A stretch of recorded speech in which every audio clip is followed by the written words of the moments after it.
We gotta talk, dude. We gotta talk. I've had this little gag going on for a while, specifically stating very obvious things. It's time for me to actually have to talk about this because, you know what? I think there's things that need to be put out into the open and talked about, chat. So I've always made the joke that the PlayStation 5 Pro is an FF7 Rebirth Pro, constantly. And as soon as the PC version comes out, it's like, oh man, I'm just going to destroy my PS5 Pro. And yes, what happened was I destroyed a PS5 Pro and I berated it. And I made fun of it and I spit on every part. And then somebody told me, what about part 3? And I was like, shit. So I drove to Target and I bought another PS5 Pro and secured for part 3. In case part 3 is like exclusive, I'm like, okay, so I got another PS5 Pro. We're good. And then I realized, wait a minute, is that bitch made shit?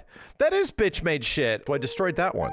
Somebody then told me, but it's the 10th anniversary of Bloodborne. Did you forget that conversation about Bloodborne coming back and it being like the best way to play it? I'm like, shit. So I went back to Target and I bought another PS5 Pro. And that's where we're currently at. So what I do now is I take the PS5 and I say, I'm sorry. You know what? I'm really sorry that the whole reason we were here was that you were supposed to be the FF7 Rebirth machine, at least for a small period of time, and it went away. Mwah. Poor PS5 Pro. So all I got to say is kiss your homies and hug your PlayStations, chat. You got to do it. You got to show deep love to these multi-billion-dollar companies and their weird hardware units. You have to do it. You have to love your Xbox.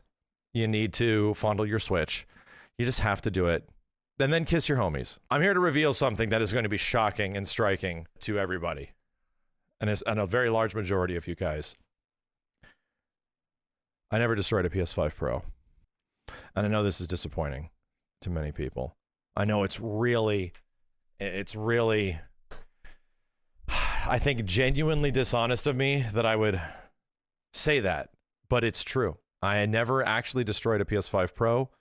My plan was just to have one and for it to just sit in the background and exist and to be really upset that something could cost that much and be that expensive and offer only so much of a marginal upgrade. But, you know, I never had any plans to actually destroy them. I didn't buy 3 or 4 PS5 Pros either, and I do not kiss my homies, much less my own consoles. I'm sorry. What I do have to tell you is the amount of people that thought I did was maddening. Drove me to absolute madness. To the point where it's like, well, people are taking this seriously, so I just have to push the joke further and further and further and further and further. I just had to keep going. There was no way to stop. Which leads me to the topic of today's conversation, which this entire thing was supposed to be funny. Console wars. A lot of people have 100% labeled me as like an Xbot or a PlayStation whore or all those kind of things over the years. Admittedly so, because in moments of triumph, I'm like, hell yeah, dude, let's go. These guys are kicking ass. Good shit. And admittedly, like a little bit more aggressive towards things like Nintendo. I naturally, I will say personally, for anybody that's wondering where my stance is on this situation or anything like that, I naturally sort of gravitate towards underdogs. You know, the Virtua Fighters, the Soul Calibers, like that kind of stuff. I naturally gravitate towards huge efforts from like really pioneering individuals that are trying to do something unique and different from what the other people are doing, and they're, you know, there's at least effort being put in there. I love competition is what I'm trying to say. So, would it surprise you that, like, I know a lot of people have allegiances to shit because I remember feeling that. I remember feeling deeply insecure when I was younger that I owned a Sega Saturn or some shit, right? And I didn't want to wait for an N64, and really, like, kind of attaching your identity to a piece of plastic and being insecure about another system being better, right? Or something like that. The same thing happened to like the PlayStation to the N64. I remember being there, dude. And in fact, most of that stuff was a part of a marketing campaign. They were trying to get you against each other so that kids would defend and then manipulate / encourage / influence other kids to want to get in on that stuff. And with a little bit of perspective and hindsight, my God, do I absolutely hate that shit now. I detest it. I think it's gross to the point of which it's almost hilarious. But to boil down this conversation, I like my PS5 Pro. because it gave me FF7 looking like really good. Not everyone gets to experience that, but I have to make a mention. I like my Xbox One. I haven't had many reasons to love my Series X. I like my Switch for a while too. And then there's times when I look at those systems and I really don't like them. I really don't. Almost that I don't have any allegiance to anything right now at all. To which the console war stuff is like just so funny that you're trying to platform what is effectively the hardware of like a multi-billion-dollar company against the hardware of another multi-billion-dollar company. Android versus iPhone bullshit. It's such an uninteresting conversation to me.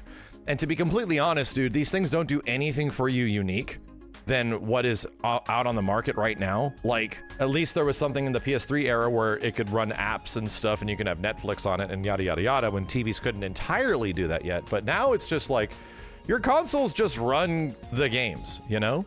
They just operate in that fashion. The only time I truly feel where it's like, oh, I get why people bought this and I bought it for that reason outside of games. And that was a PlayStation 2.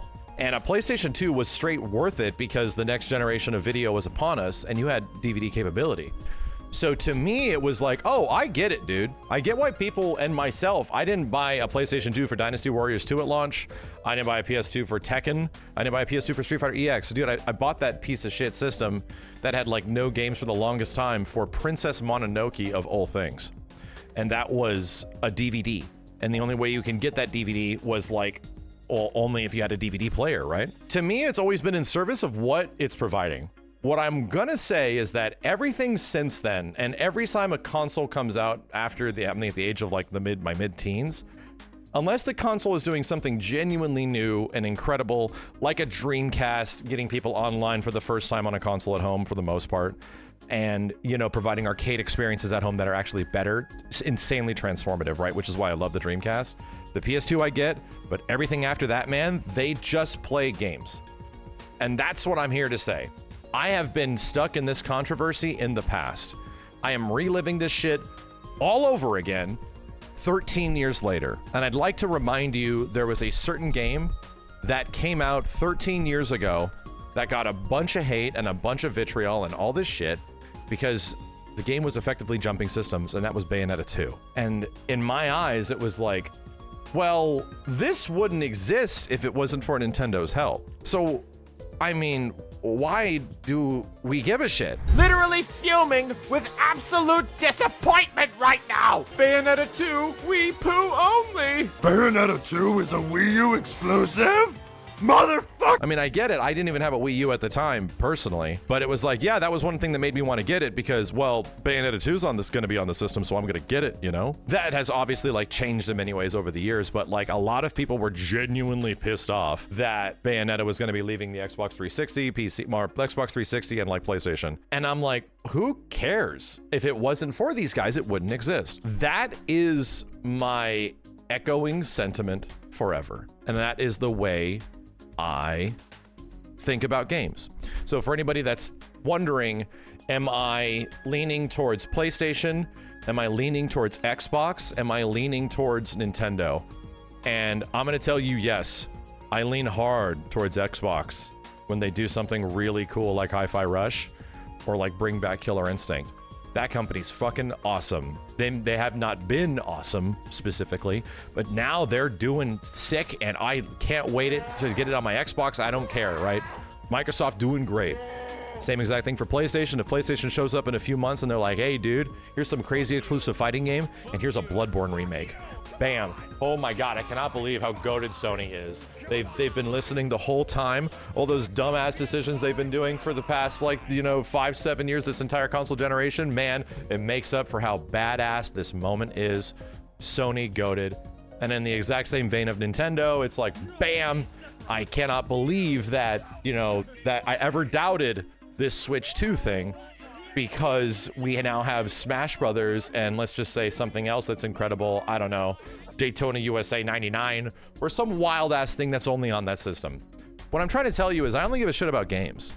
I give a shit about games and the creative forces that are behind those games and what their intentions are. Because in the same way, I'm going to talk mad shit about every single one of these companies, every single one of these pieces of hardware, because the hardware doesn't mean dick to me. The game on the hardware is the most important part. I mean, to be real, you can tell me that the new Smash Brothers only renders at 1080p and they're upscaling it, and you know, but it has all these extra features compared to the previous Smash and they're trying to upgrade it, and it's like, well, even if it has less characters, they're doing something new. I'm down for that, man. I'm down for a new experience.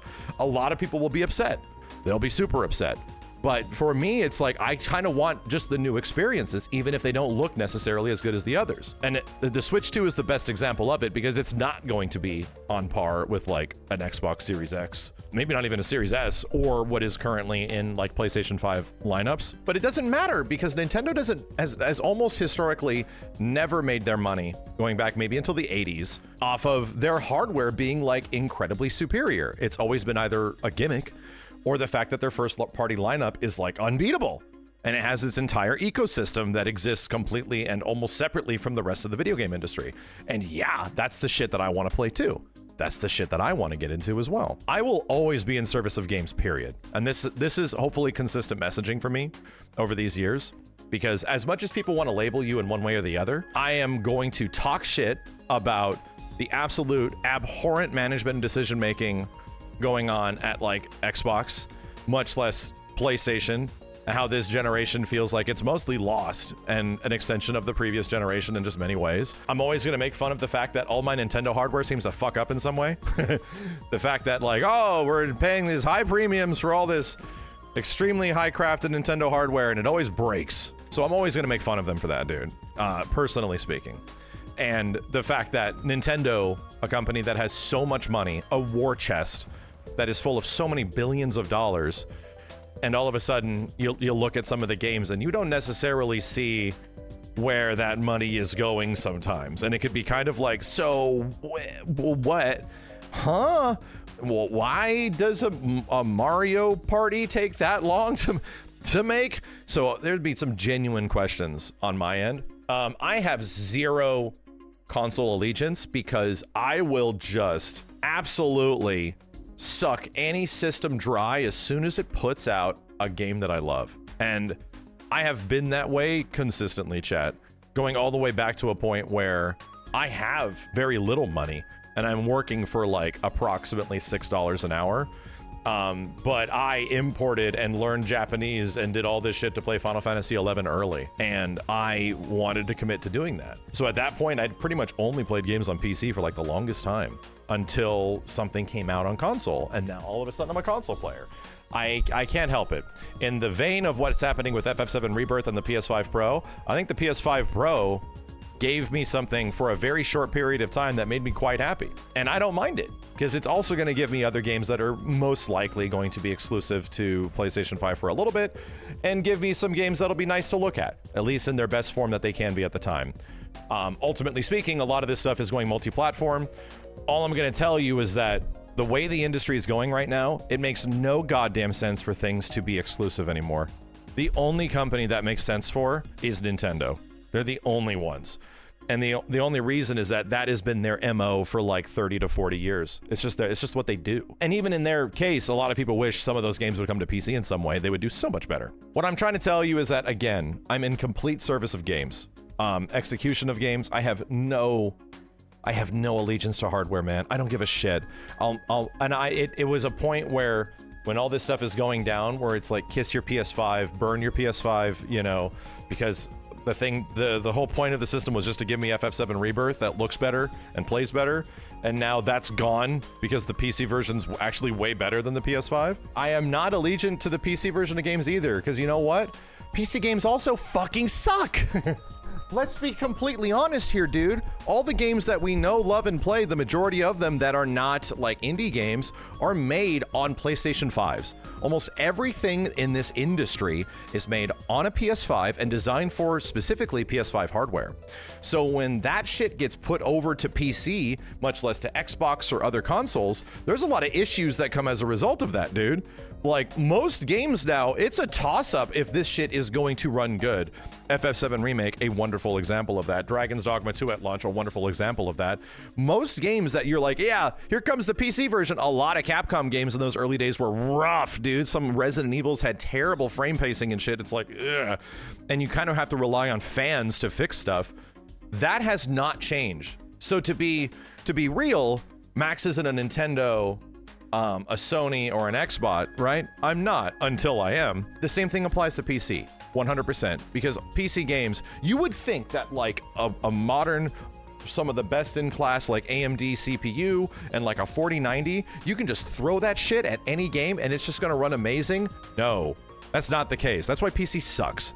That's why having PC is like a customizable experience that I enjoy. I don't mind this stuff because I've been doing it forever, but getting in and figuring out and making the game optimize and running well for my hardware is something I don't mind doing. But some people just absolutely hate that shit. I'm friends with them, so of course they're gonna want console just because the console is the way it is.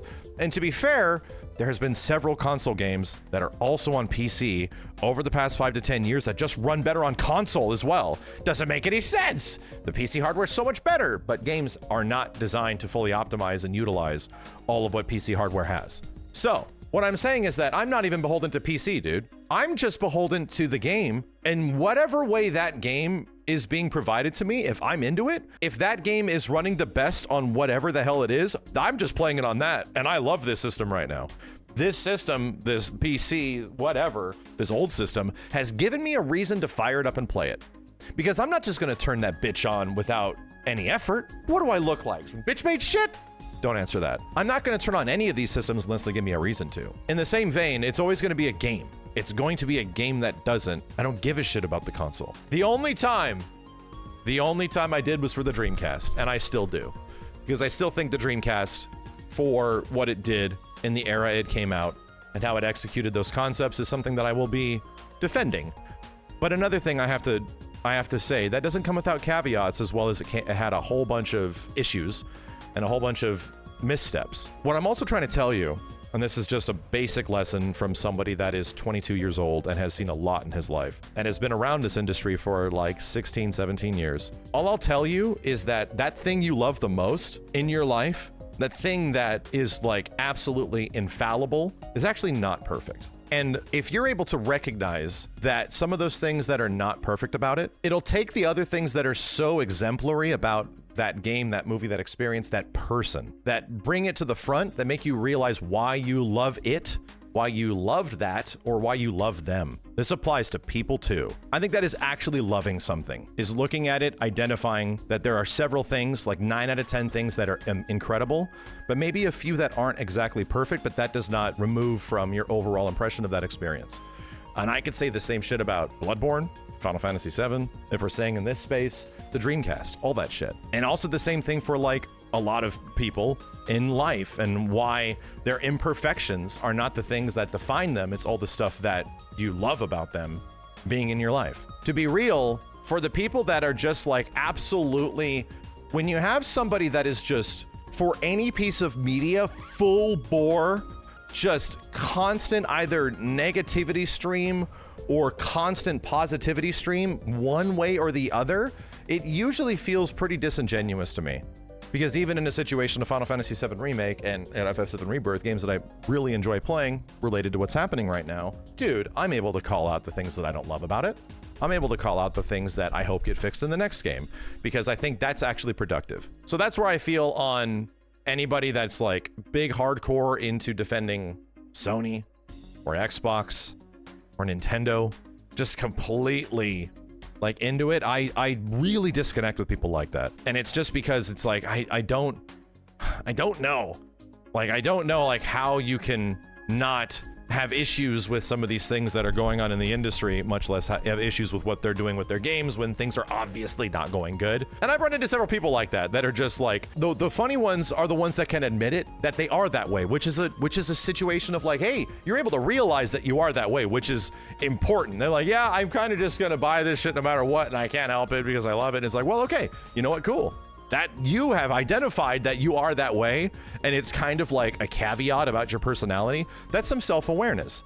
It's the people that are just completely unaware and just all chips in on the PlayStation defining what your personality is, you know? All I'll say is that finding flaws in the things you love doesn't make you love it less, it makes you love it more. And me being absolutely committed to any console out there right now just doesn't exist, man. But when these companies do things that is good and it actually is competitive and it tries to offer experiences that are really good for people that have less money, it tries to offer experiences and give games into directions that haven't existed before, or to populate communities that should have this up, especially for fighting games, which I'm really gonna preach, then yes, I will be like, this is awesome. And it's gonna really make it seem like I am an Xbox, a PlayStation dweeb, or a Nintendo whore, or whatever the hell we want to call them. It will. But all I'll tell you is that I'm going to try to be fair and critical for most of this stuff and call out my own personal biases as a bias, where it's like, yeah, I'm just into this shit. You should know that. If you're kind of into this shit as much as I am, then oh boy, we're going to get along pretty well. But not everything's absolutely perfect. That's my whole take on this entire console war thing.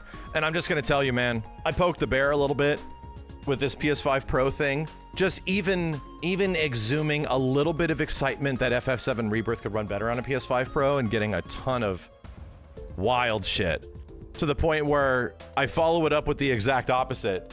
PS5 Pro, FF7 Rebirth Pro, going in the trash. It's over. To so many people that completely come across as in the exact same way, which makes it really feel like people just want to be mad. All I'm going to say is that the thumbnail of this video is going to have every single console in a trash can. Straight up. It's going to have a Nintendo console, it's going to have a PC, it's going to have a PS5, and it's going to have all... The thumbnail is just going to be me like... with a console war and 4 trash cans and a consoles in every single trash can until they're elevated. And I'm just gonna rotate that thumb of like, oh, being super happy. Ooh, like all these systems, Xbox and Switch. Ooh, I love them all. They're all doing such great things now. Because that's the way I operate. Everyone's wondering, hey, which stance does Max actually take on this before he keeps flip-flopping? Oh, I'm gonna flip-flop, you weird dastardly bitch. I'm gonna flip-flop till the cows come home.